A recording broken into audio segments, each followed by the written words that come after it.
Hello, everybody. It is Thursday in Pittsburgh, Pennsylvania. My name is Adam Bittner, Assistant Sports Editor for Multimedia at the Pittsburgh Post-Gazette, joined once again and as always by Paul Zeise, Post-Gazette sports columnist for our weekly Zeise is Right podcast here on the Post-Gazette Sports Now YouTube channel, Post-Gazette podcast networks. Paul, how are you?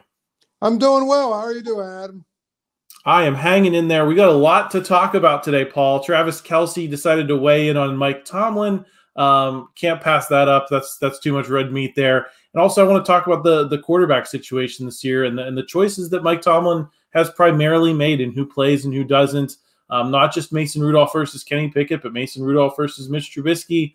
I think that's going to loom large as we enter this final weekend with the Steelers in the mix for the playoffs, but certainly nothing is assured, even if they win, beat Baltimore this weekend. So I want to get into that. Before we do, just want to thank our primary sponsor for this episode and every episode of the Paul Zeise Show here on the Post-Gazette Sports Now YouTube channel, Pella Windows and Doors of Pittsburgh. There's no better place to get new windows and doors installed in your home than Pella, who can help you save on energy costs year-round. Schedule a free in-home consultation with your local Pella Windows and Doors to find the right product for your home and budget. Give them a call at 866-593-1560 to discuss your project further. That's 866-593-1560 to get started planning on your new windows and doors installation with Pella Windows and Doors of Pittsburgh.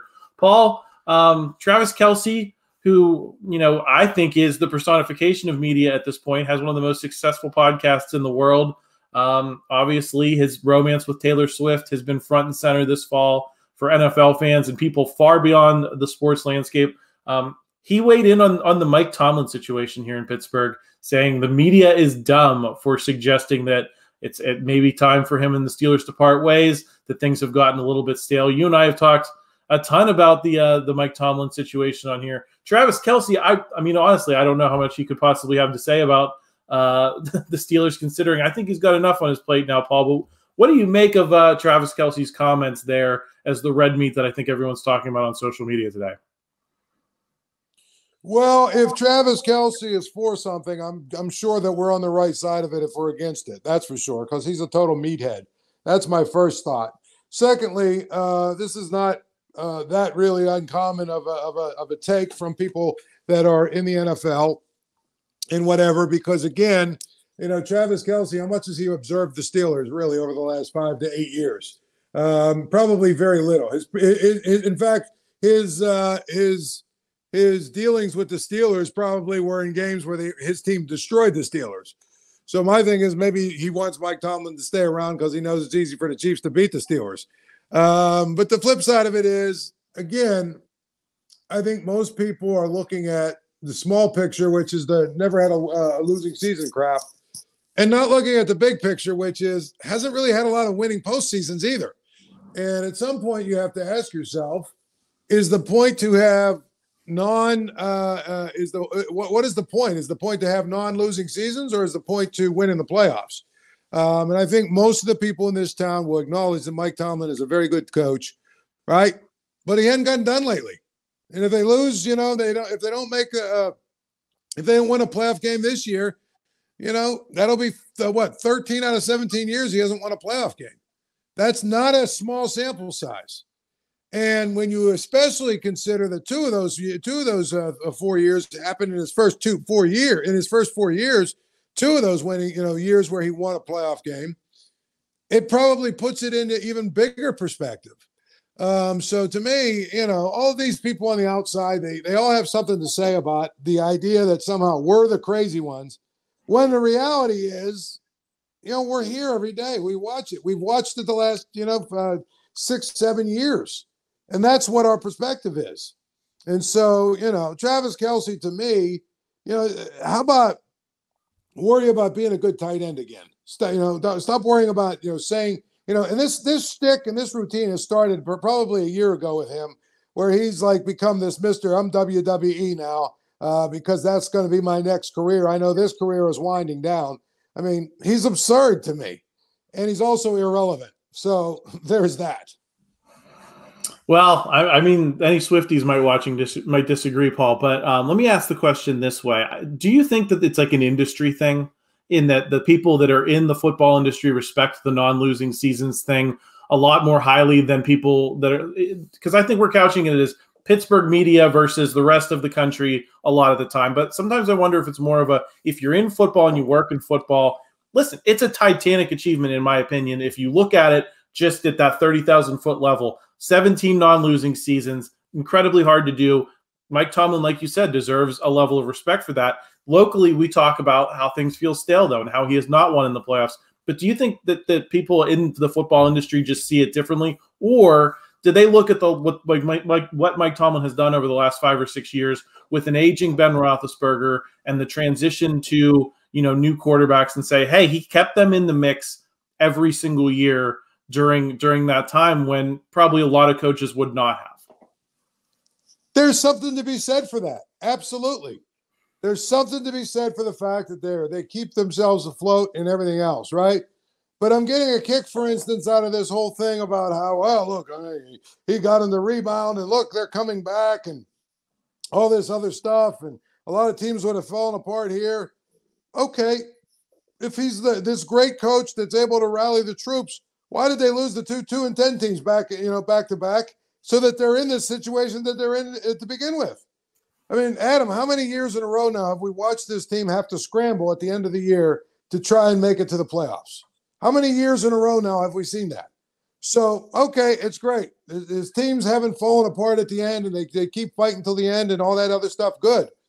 But the flip side of that is, could you win some of the games earlier in the season that you're supposed to win so you don't have to be in this situation every single year? I mean, it's a vicious cycle. I don't know that it's 100% fair all the time, but I also know this: these people like Travis Kelce who want to just keep, throwing these kinds of things out there without any context. I think it's a problem, if you ask me. It's a real problem. Yeah, I mean, I can see that side of the argument for sure, Paul. I want to transition this Mike Tomlin conversation into how he's managed the quarterbacks, because to me, Paul, the central choice on which this entire season could hinge, and especially if the Steelers miss the playoffs. So I think if they make it, you could make an argument there's water under the bridge there. But you mentioned those 2 losses to Arizona and New England, and then the subsequent loss to Indianapolis. And that was because he picked Mitch Trubisky over Mason Rudolph. And we've been sitting here debating for a couple of weeks now, should it be Mason Rudolph starting over Kenny Pickett? How do you get that evaluation wrong, Paul? How do you look at those 2 guys in practice? How do you bring back Mitch Trubisky and with a guy that you were willing to bench so quickly to move on to the 3rd string guy that you're now more comfortable than you are with the guy that was originally your starting quarterback? Don't you think that Mike Tomlin deserves criticism for how he's handled this to put them in this position, to your point? Absolutely. But I don't know that it's all his fault. I think the front office plays a part in it too. They were the ones that went out and signed Mitch Trubisky. Again, there were a few of us in this town, and I usually don't pat myself on the back, who questioned the logic of a guy played in Chicago, was not very good, and then he sits out for a whole year, and because he's sitting behind Josh Allen, all of a sudden he's going to be revived, and he's going to be a completely different player when they signed him. They signed him, and once you sign him, guess what? He has to be the backup. There's no, ands, ifs, or buts about it. He's going to be the guy because they gave him big money, and it's almost like the other thing that's comical is they signed Mason Rudolph almost. He was just a throw-in at the end of the offseason. It was just kind of like, well, we'll give him a little contract because we'll guarantee a little bit of money to him, and he'll be our emergency. If he had gotten a deal somewhere else that was for guaranteed money, he wouldn't even be here. And then where would the Steelers be? I mean, that's, that to me, it's not just, that one's just not on Mike Tomlin. It's on the front office as well, because when you sign a guy like Mitch Trubisky to the money they gave him, he's got to be the backup, period. Do you think we're overreacting to the sample size with Mason Rudolph in this conversation, though, Paul? Do you think that he would have beaten those teams? I mean, let's just say Arizona, New England, Indianapolis. If you get the Mason Rudolph that we've seen so far in those 3 games, how many do you think the Steelers win? I'm going to say they probably don't come back to beat the Cardinals, and I'm going to say they do beat New England, and I think it's a toss-up whether they beat Indy, because Indy did, I think, put up like 30 points in that game, right? Well, I mean, I think it's hard I think they would have won at least one of those 3 games, put it that way. And if they won one of those 3 games, we'd be looking at Saturday much different than we're looking at it. But here's the other part of it, okay? I'll even go the opposite of that for you, Adam. If you had Mitch Trubisky for the last 2 weeks, would they have won either of those two games? And I would have to seriously question whether they would have or not. I mean, they were able to beat Cincinnati because their passing game, because they went crazy early, right? And then they were able to basically take a big lead, which they had never had. I can't remember the last time they were up 24-0, and just, squeeze the life out of the Bengals.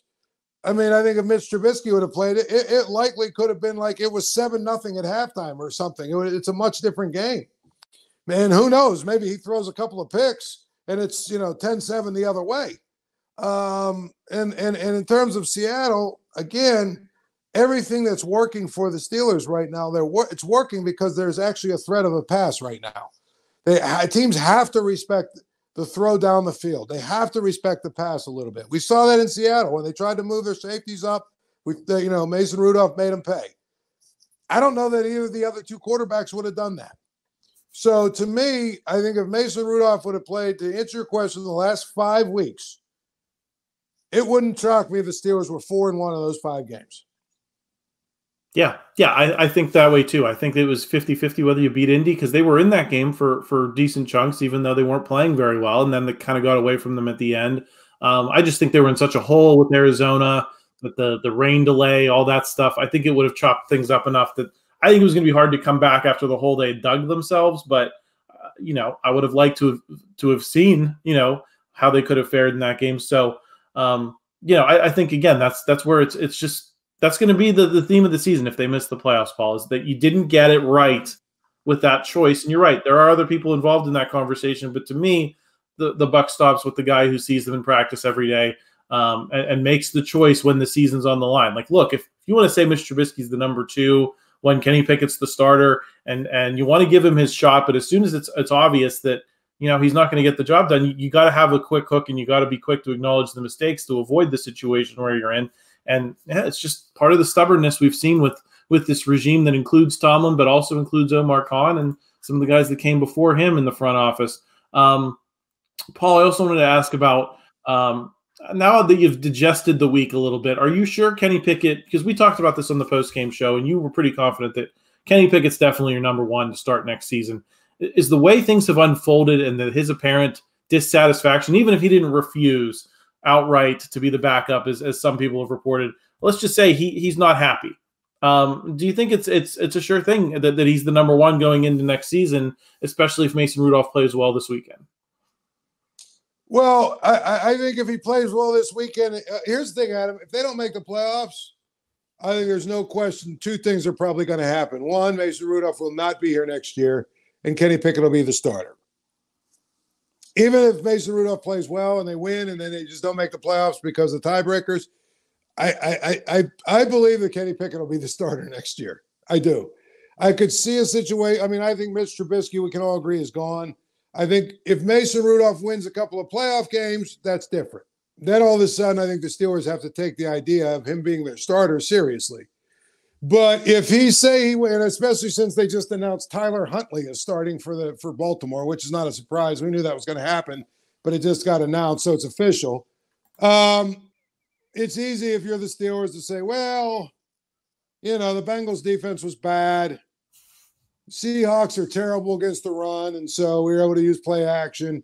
And he played against the skeleton crew in Baltimore. We're not ready to tie our entire future to him, right? And then you cut him.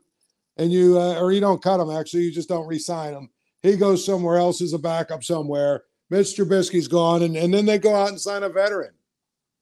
But to me, I look at the guys available, and unless you're bringing in somebody who's going to legitimately try and push Kenny Pickett for the starting job, I would hope that you would think about Mason Rudolph, at least as your backup.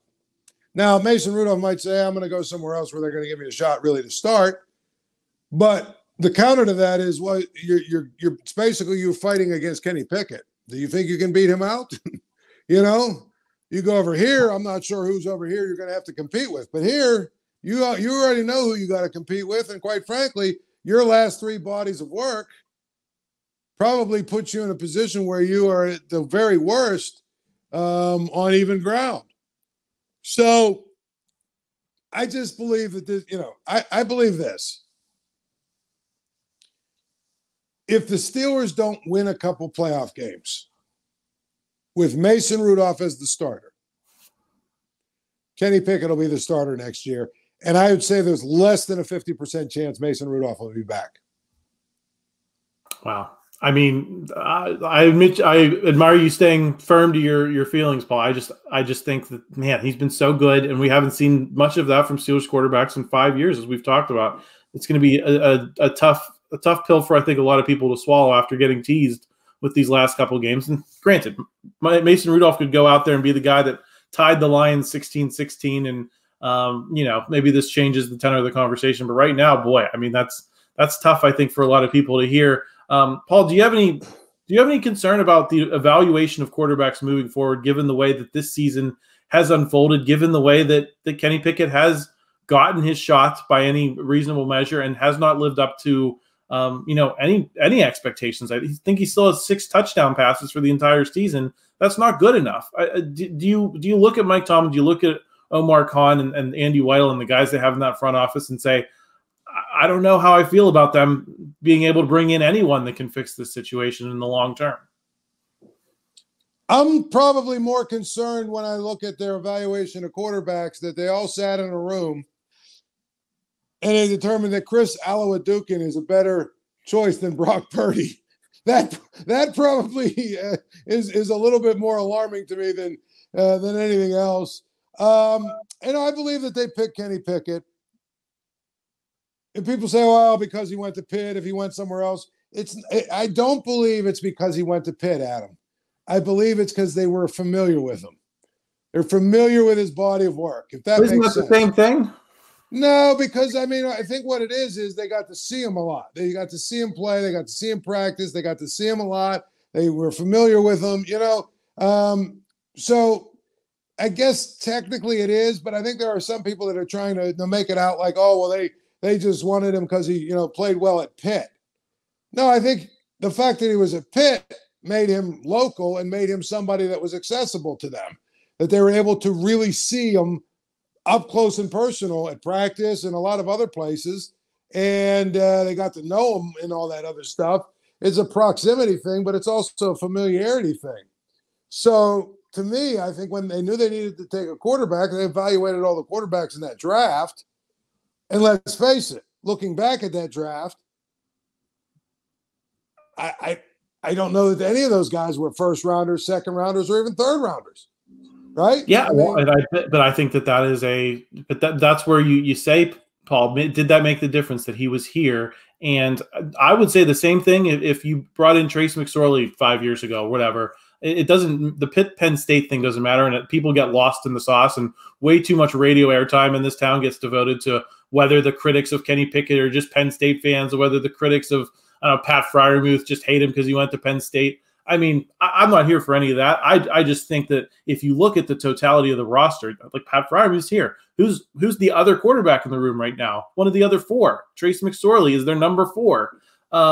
I just wonder if that proximity thing is weighing too heavily in too many personnel decisions. Right.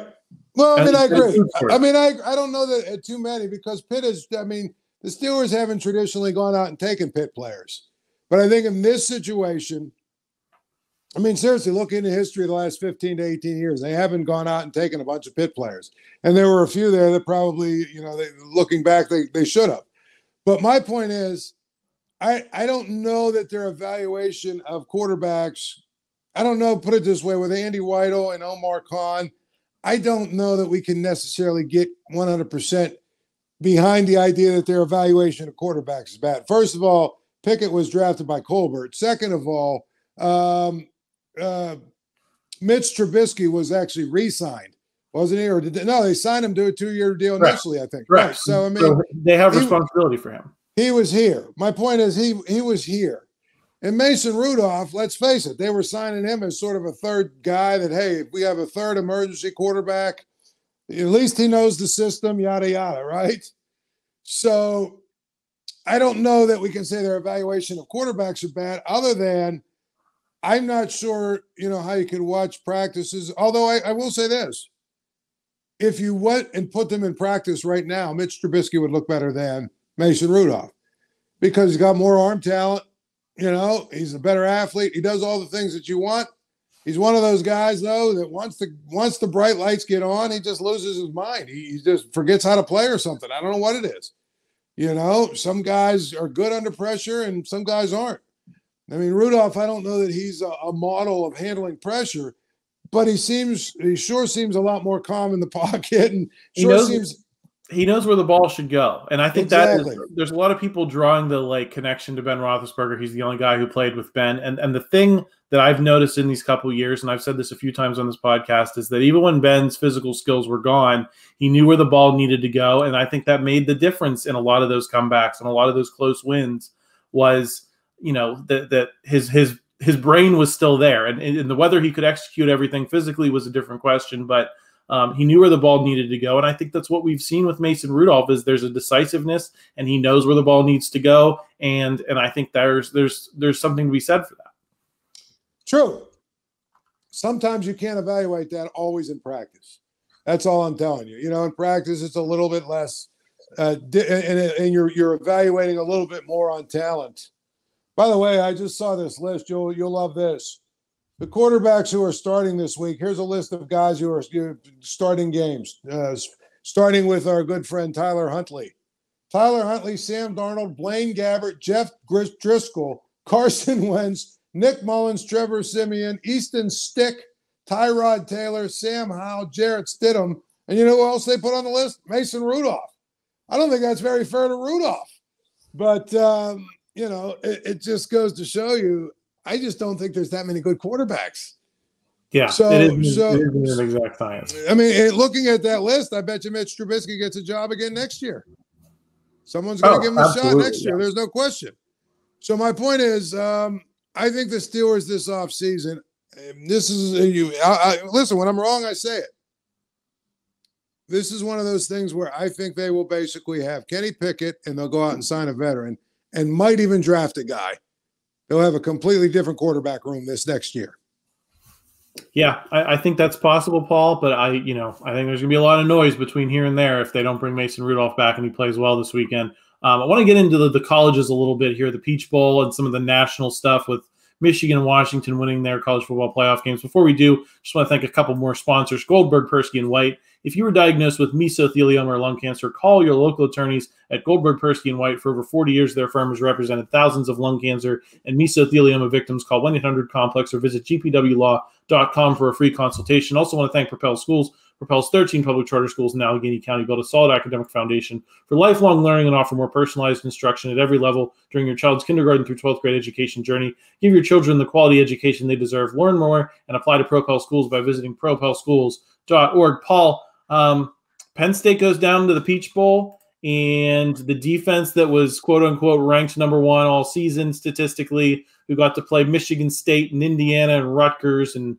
Iowa and the mess that they have going on down there, they end up getting kind of exposed by Ole Miss, give up 540 yards of offense. What's your assessment of Penn State given the way they looked on a national stage against a good team, and once again they lose and do so with their defense being shredded? Well, it's hard, Adam, because again they had some very important players not playing. You know what I'm saying? That's what's so tough for me with all these bowl games. Is trying to figure out, okay, who was playing, who wasn't playing. You put those four guys back in the Penn State defense. Did they give up 400-some yards like that?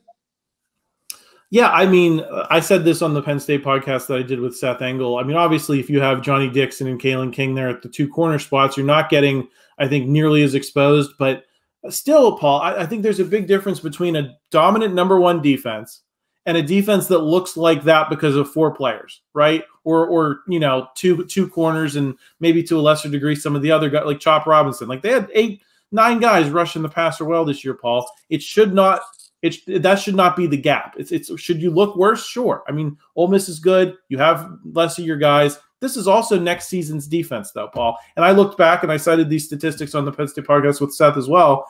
the last 3 games against SEC opponents that they've played in bowl games, they've given up 420-something yards on average. And then the last 5 bowl games overall, that includes that Cotton Bowl win against Memphis, includes the Rose Bowl win against Utah, they've given up close to 450 yards a game. It's like as soon as they step outside the Big Ten and see a competent offense, Paul, it's still good defense, but is it an elite defense? Well, I mean, again, that's a fair question, but I don't know that. Again, I just have a hard time when you take 4 key players out of a unit. I have a hard time, judging them the same way I would if those 4 players played. Penn State, though, they have a troubling trend, and the troubling trend is, well, they beat the teams they're supposed to beat. The teams that they have more talent than they beat. Teams that have as much talent as they do, or a little more talent, they don't seem to beat. So the larger question about elite is, are they elite? And I think that so far, James Franklin has built a reasonably good program, and he's a great CEO coach and all that other stuff. But they're still probably a notch behind the elite. And maybe part of that is their defense. But part of that, I think, is Drew Allar, the guy you're going to go into next year with as your quarterback? Maybe. I mean, I think there's a couple of things they've got to do better and get better at. But the troubling trend is just, to me, when they play somebody that has as much talent as they do, they seem to lose.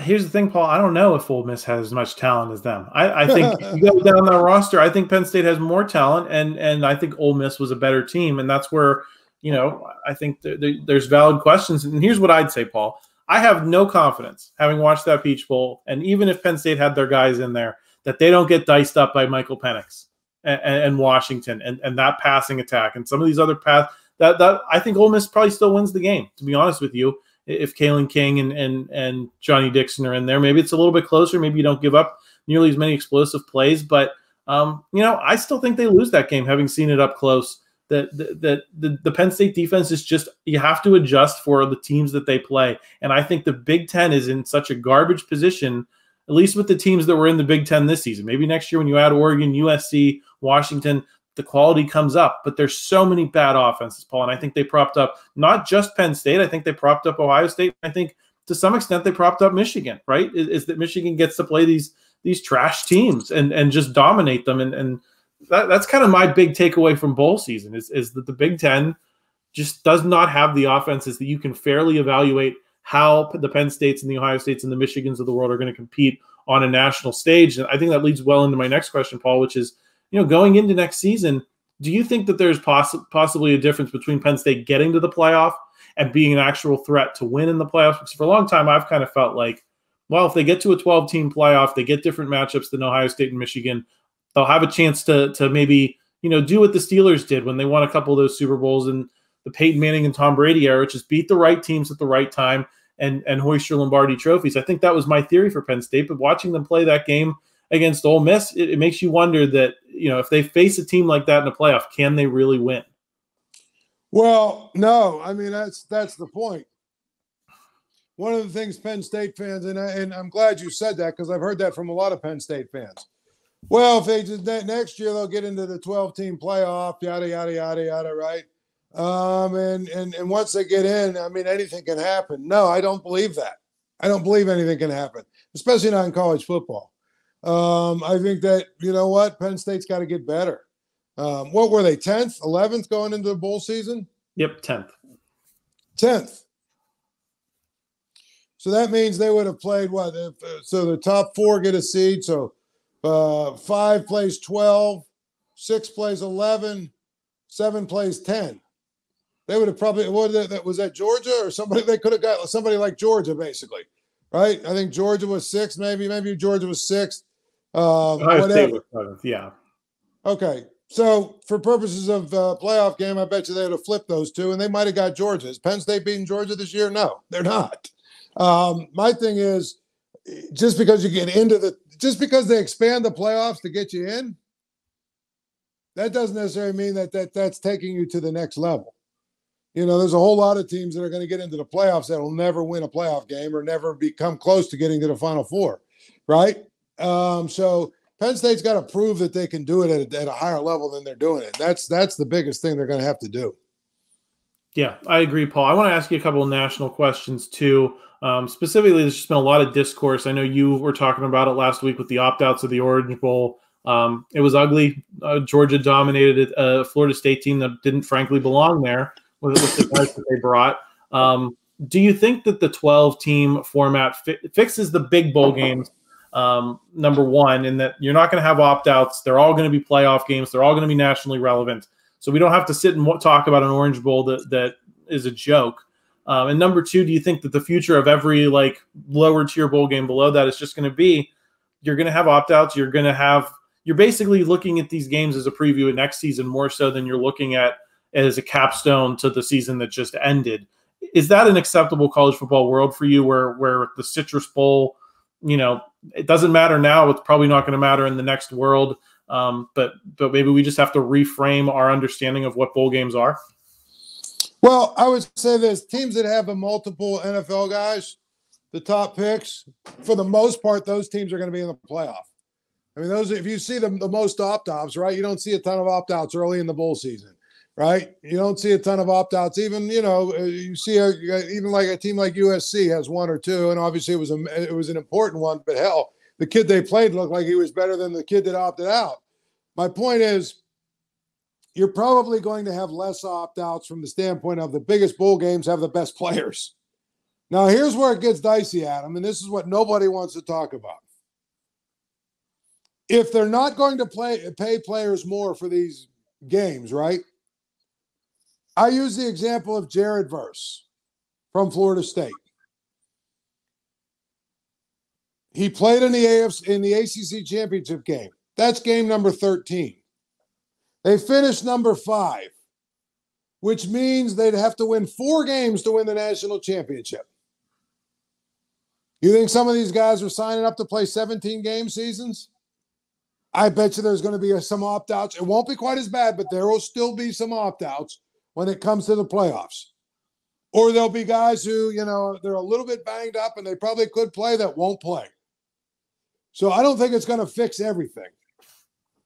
I think, honestly, if you're going to go to this 12-team format and you want to make it fix, you should get every player that is on the roster for these games, because there's enough money being thrown around. Every player on these rosters that for these games, they should get, say, $25,000 each for playing the first one, right? And then if you play in the second one, you get 50 or whatever. If you play in the third one, you get 75, and you get 100 or whatever. My point is, if you there's got to be an incentive beyond, we're going to win a national title. There's got to be an incentive to get guys to play. Otherwise, I bet you there will be opt-outs in these games too.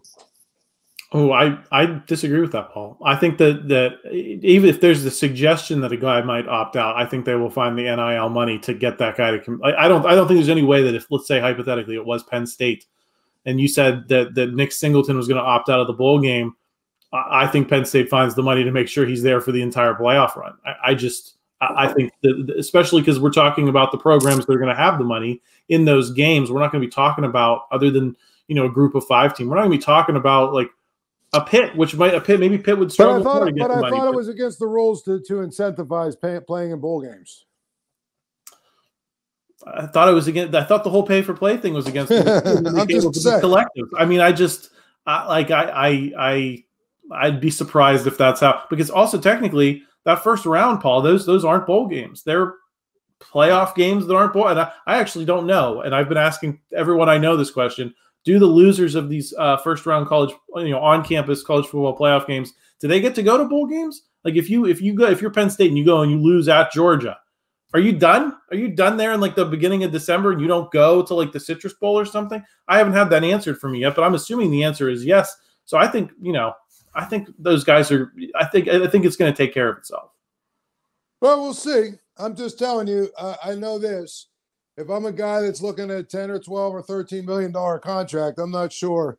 I'm not sure that whatever they're going to give me to play in a bowl game is going to be enough. I just don't. I mean, we'll see. I just think I think there will be opt-outs. That's all I'm going to tell you. We'll see. I'm curious to see how that unfolds. Paul, there's been a lot of doomerism about the 12-team playoff as well during these past couple of weeks. I tend to think that there's, people saying that it's going to devalue the regular season. I think there's going to be more games that are relevant, Paul. And I think that is, I think that's something that's hurt college football, is that, you lose one game in a lot of circumstances and your season's, functionally over for competing for a national title. And, you have teams that lose early on that really have to claw their way back. I think of Alabama in that Texas game, and the committee makes a different decision. You don't get to see that classic Rose Bowl with Michigan and Alabama in it. Do you think we go into next year and we're at this point and we say, man, we watched more games that were more relevant and had a higher level of competition, as competing for the national championship than we did before? Or do you just say, it's going to be the same, we're just going to let more teams in at the end than we were before, and the quality of play is probably not going to change that much? I think we're going to see good games. It's going to be tough. The group of 5 team playing against is always going to be, that team playing against one of the best teams is probably going to be a problem. But for the most part, I think we're going to see good games. I think that in the playoffs, and I think in the regular season, there's going to be a lot more intrigue because you have more teams that are going to be alive and more teams that are playing relevant games. And it's not, well, we lost our second game, so now we're playing for nothing, right? I think it's going to be good for college football. To be honest, like I said, and this will just rope us back into our last discussion, I've floated this out there. They should go to a 24-team playoff. To hell with it. 24-team playoff and then leave like 10 bowls or 12 bowls for those teams that don't make the playoffs from smaller conferences, or, the 9-win Big Ten team that doesn't make, those kind of teams. Let them go to these bowl games that are actually rewarding teams for having good seasons. But to me, make more of your postseason games actually postseason games. Then all of a sudden you'd have all kinds of games that are far more relevant. Yeah, I mean, there's part of me that would love to see that, Paul, but then there's also part of me that's like, does that lead to a 7-5 team? Like, where does that bar ultimately go down to? And I think 24 teams. There's I forget who it is. I think it might be Andy Staples, that one college football pundit, says there's only 20 programs that have a chance to win the national championship. I think if you start getting past 20. You're starting to include teams that just don't have a chance. And I worry that might be a little more watered down. All right, everybody, apologies. We lost Paul there at the end to some technical difficulties. So we're going to wrap the show here. I want to thank Paul for joining. As always, I want to thank you for joining. If you enjoyed this video, please like the video, help us out in the YouTube algorithm. Please also subscribe to the channel so you don't miss any of our videos for the rest of the week. We're going to have Christopher Carter on the North Shore Drive on Friday, talking a lot more Steelers, Ravens, getting you ready for that one. We'll also have some college basketball talk, I think, later on today, Thursday. And lots of good stuff. So make sure you're signed up. And we will talk to you again next week. And remember, me and Paul will also be here on Saturday after Steelers Ravens for our Steelers post-game show on the Post-Gazette Sports Now YouTube channel, Post-Gazette Podcast Networks, and I think both the Facebook and Twitter feeds. So if you don't follow us here, follow us there, and we'll have plenty of reaction, whether the Steelers get the win they need to get into the playoffs or whether they lose and are in a tough position to possibly make the playoffs. We'll react to it all. So make sure you're along for the ride, and we'll talk to you again soon.